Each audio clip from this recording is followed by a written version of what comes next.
ॐ यो ब्रह्माणं विदधाति पूर्वं यो वै वेदं स प्रहिणोति तस्मै तमहदेवम् आत्मबुद्धिप्रकाशं मुमुक्षुर्वै शरणम् अहं प्रपद्ये। ॐ शान्तिः शान्तिः शान्तिः। शङ्करं शङ्कराचार्यं केशवं बादरायणं सूत्रभाष्यकृतौ वन्दे भगवन्तौ पुनः पुनः। ईश्वरो गुरुरात्मेति मूर्तिभेदविभागिने व्योमवद्व्याप्तदेहाय दक्षिणामूर्तये नमः। गुरुर्ब्रह्मा गुरुर्विष्णु गुरुर्देवो महेश्वरः गुरुः साक्षात् परं ब्रह्म तस्मै श्री गुरवे नमः। वसुदेवसुतं देवं कंसचाणूरमर्दनं देवकी परमानन्दं कृष्णं वन्दे जगद्गुरुं कृष्णं वन्दे जगद्गुरुं। परम ब्रह्म परमात्मा भगवान श्री कृष्ण के श्री चरणों में सत नमन करते हुए आश्रमस्थ महात्माओं के श्री चरणों में सत नमन। भगवत प्रेमी आत्मस्वरूप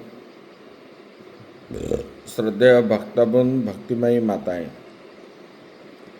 हम लोग विचार कर रहे थे जो ब्रह्मज्ञानी है वो ब्रह्मज्ञानी संपूर्ण जगत को अपना ही मानता है, अपना जैसे। जिनको ज्ञान हो गया है, संपूर्ण विद्या ज्ञान प्राप्त हो गया है, वो उसमें कोई भेदभाव नहीं रहता। ये ब्राह्मण है, ये गौ है, और ये हाथी है, ये चिंटी है, इसी प्रकार भेदभाव नहीं रहता। विद्या विनय संपन्ने ब्राह्मणे गभिहस्तिनी सुनी चैव स्वपाके च पंडिता समदर्शिन। सबको समान भाव से देख रहे हैं। ज्ञानी जो है, ये कुत्ता है, ये बिल्ली है, ये हाथी है, ये घोड़ा है, ऐसे अलग अलग नहीं। मतलब बाहर स्थूल शरीर को वो नहीं देखते, आत्मा को ही वो देखने वाले हैं। मेरे अंदर जो आत्मा है, उन लोगों के अंदर भी वही आत्मा है, वही परमात्मा के रूप में सबके हृदय में निवास करने वाले, वही परमात्मा का ही स्वरूप है। ऐसा मान करके वो लोग, ज्ञानी जो है, सबको समान दृष्टि से देखता है। ये जब आया तब इनके मन में आया, ननु भोज्यार्नास्ते दोषवंतम समासमाभ्याम विषम समय पूजातः। ये गौतम स्मृति में आया है। स्मृतेर नौते दोषवंतः। ये शंका करता है पूर्व पक्षी कि गौतम स्मृति में कहा है कि अध्ययन आदि जो है, आदि के कारण समान धर्म वालों में विषम पूजा और विषम धर्म वाले में सम पूजा करने वाला धर्म से च्युत हो जाता है। यहाँ बोलते हैं, गौतम स्मृति में आया है कि जो ज्ञानी है, अध्ययन करने वाले हैं, अध्ययन आदि के कारण वो क्या करते हैं, समान धर्म वालों, जो सबको समान दृष्टि से देखने वाले हैं, वो क्या करते हैं, विषम पूजा करते हैं, और विषम धर्म वालों में सम पूजा करते हैं। ये धर्म से च्युत हो जाता है। ऐसे करने वाले धर्म से पतित हो जाते हैं। ऐसा लोग जो है अभोज्यार्ण दोष युक्त कहे गए हैं। ये स्मृति के बल से सभी प्राणियों में समत्वदर्शी पुरुष दोष युक्त नहीं होता, ये बता दी। इसके उत्तर में यहाँ पर भगवान ने अग्रिम जो श्लोक है उसको बताते हैं।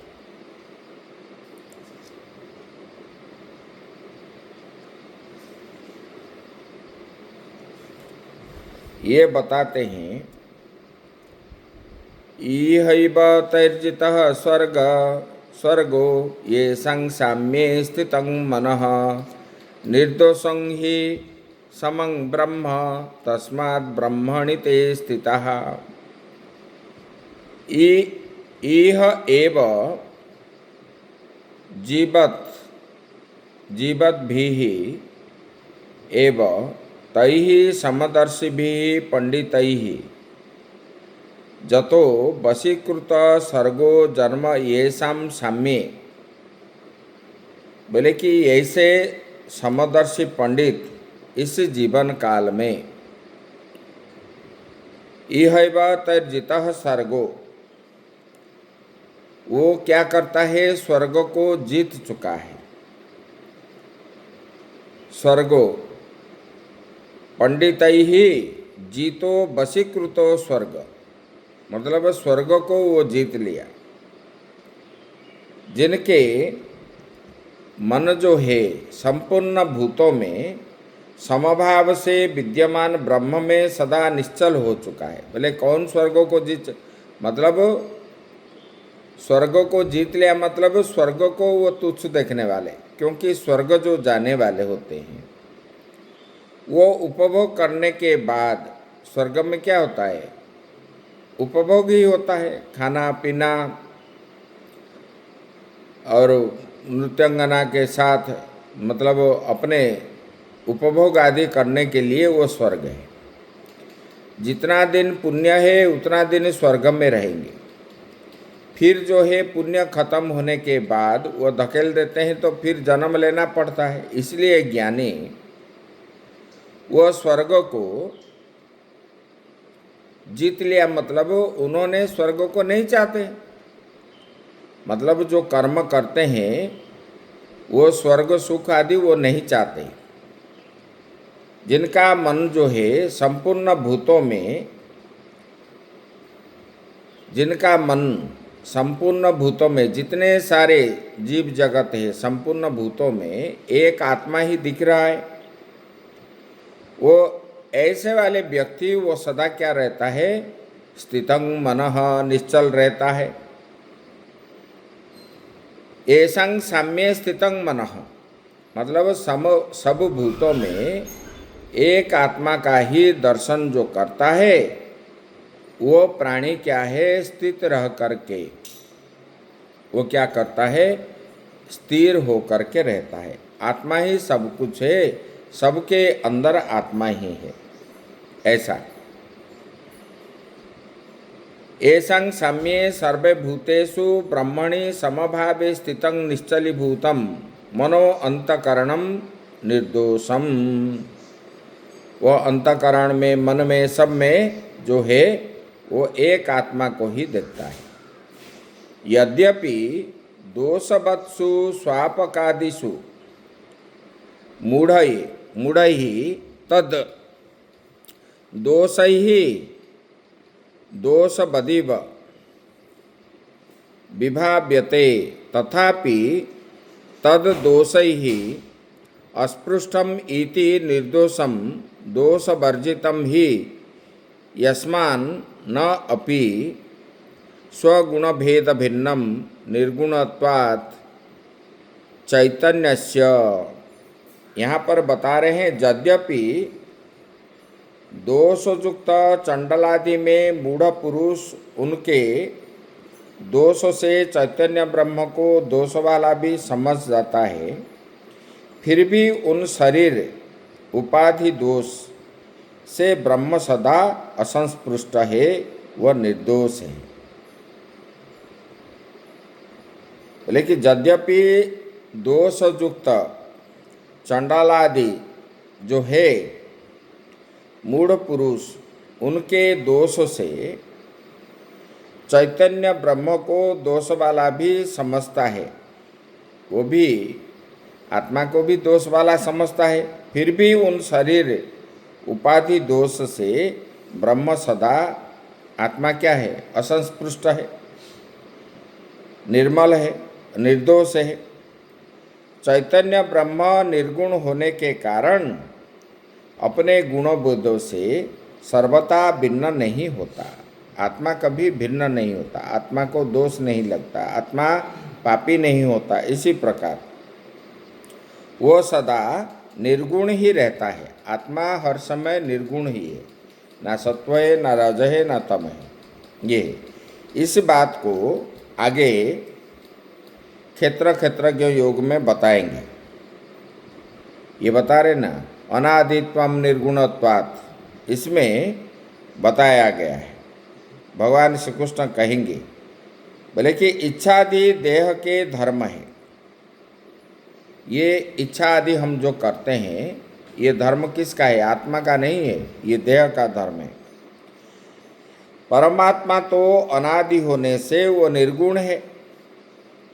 वैसे वैशेषिकों के कल्पित अंतिम विशेष भी आत्मा के भेदक नहीं हो सकते, क्योंकि ये विशेष के प्रति शरीर भिन्न होने से कोई प्रमाण नहीं है। शरीर भिन्न से आत्मा भिन्न, ऐसा कोई प्रमाण नहीं है। अतः जिस ब्रह्म में स्थित है वो ब्रह्म स्वरूप आत्मा सम है। जो ब्रह्म में स्थित है आत्मा, वो ब्रह्म स्वरूप आत्मा जो है वो सम है। सम मतलब हर शरीर में एक ही है। इसलिए ब्रह्म को दोष की गंध मात्र भी स्पर्श नहीं करता।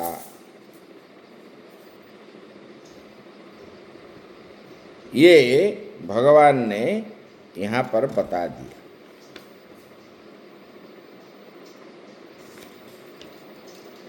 आगे फिर बताएंगे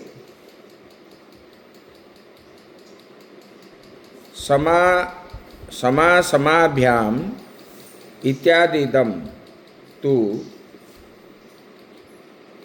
यस्मिन् निर्दोषम समम ब्रह्मात्मा तस्मात्, क्योंकि ब्रह्म स्वरूप आत्मा निर्दोष और सम है, इसलिए ब्रह्म में स्थित रहने वाला ब्रह्मज्ञानी, ब्रह्म स्वरूप आत्मा जो है वो आत्मा क्या है? बोले कि वो निर्दोष है, उसमें कोई दोष नहीं होता।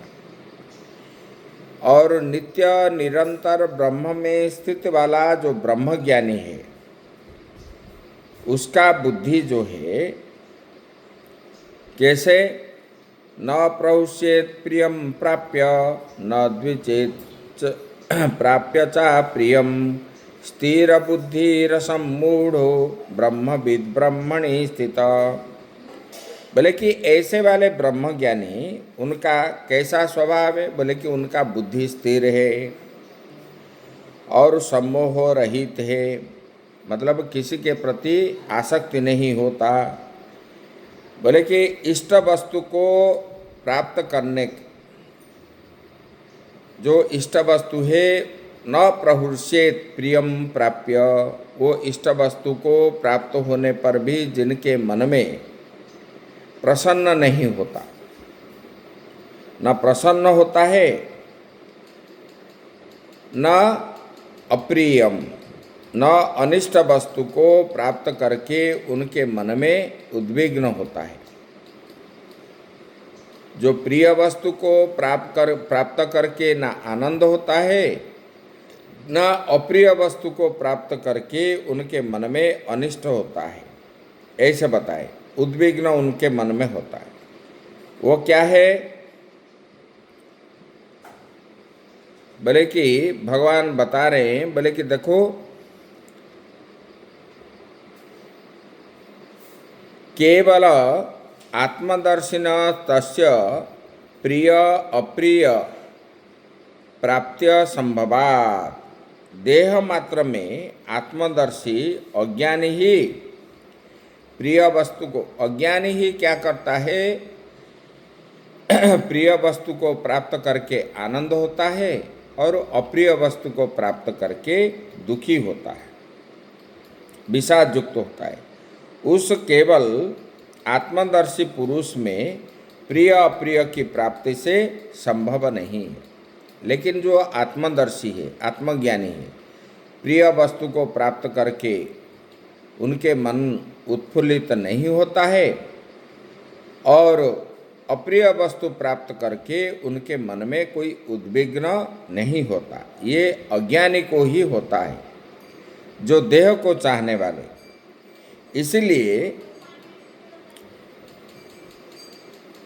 इसलिए वो ज्ञानी इष्ट वस्तु को प्राप्त करके फूलता नहीं और अनिष्ट वस्तु को प्राप्त करके उद्विग्न नहीं है। संपूर्ण भूतों में किंच सर्वे भूतेषु एक समो निर्देश आत्मेति स्थिरा निर्विचिकित्सा बुद्धिर्यस्य सस्थिर बुद्धिर सम्मूढ़। बोले कि जो संपूर्ण भूतों में एक आत्मा को देखता है और वो क्या है, बोले कि वो स्थिर है, सम है, सबके अंदर समान भाव में रहने वाले वही आत्मा, वो क्या है, निर्दोष है। वो सम है और निर्दोष है। ऐसे बुद्धि जिनके स्थिर हो चुकी है, जिनका बुद्धि इसी प्रकार हो करके आत्मा में ही स्थिर हो चुका है। बोले कि जो सम्मोह से सर्वथा दूर है, किसके प्रति आसक्ति नहीं है, सम्मोह नहीं है, वो यथोक्त ब्रह्मज्ञानी, वो क्या है, वो ब्रह्मज्ञानी हर समय ब्रह्म में ही स्थित रहता है। मतलब आत्मा से अतिरिक्त और किसी वस्तु को नहीं चाहता। प्रारब्ध वेग से जावत जीवन कर्म करता हुआ भी कर्म संन्यासी ही है, उनको कर्म संन्यास कहा जाता है। ऐसे वाले पुरुष, ना उनके मन में कोई आग्रह होता है, ना न मिलने पर कोई विषाद भी करता है। जैसे अवधूत महाराज थे, वो क्या है, दत्तात्रेय भगवान ने जब जंगल में रहते थे, मिलने पर भी उनको आनंद नहीं होता है। वो बोल रहे थे, बोले कि देखो, कभी कभी भक्तों ने हमको शोभा यात्रा करके, जुलूस निकाल करके हमको लेते हैं, कहीं कहीं पत्थर भी मिलता है, लेकिन ये फूलमाला को हम नहीं चाहते कि ये पत्थर को भी नहीं देखते, हम तो आत्मा को ही देखते हैं। आत्मा का चिंतन करके ये जो है ये बनता है। ज्ञानी ब्रह्मज्ञानी जो है आत्मा को ही सब कुछ मानता है, बाकी ये सब चीज़ को वो अनित्य ही मानता है। इसलिए वो नित्य निरंतर आत्मा में ही स्थित रहता है, आत्मा से अतिरिक्त और किसी में नहीं रहता। ये शरीर को नहीं चाहता है, लेकिन अज्ञानी जो है देह को देखने वाले में ही राग द्वेष आदि होता है, लेकिन जो ब्रह्म को चाहने वाले उनके अंदर ये राग द्वेष आदि नहीं होता, क्योंकि सबके अंदर एक परमात्मा को ही वो देखता है।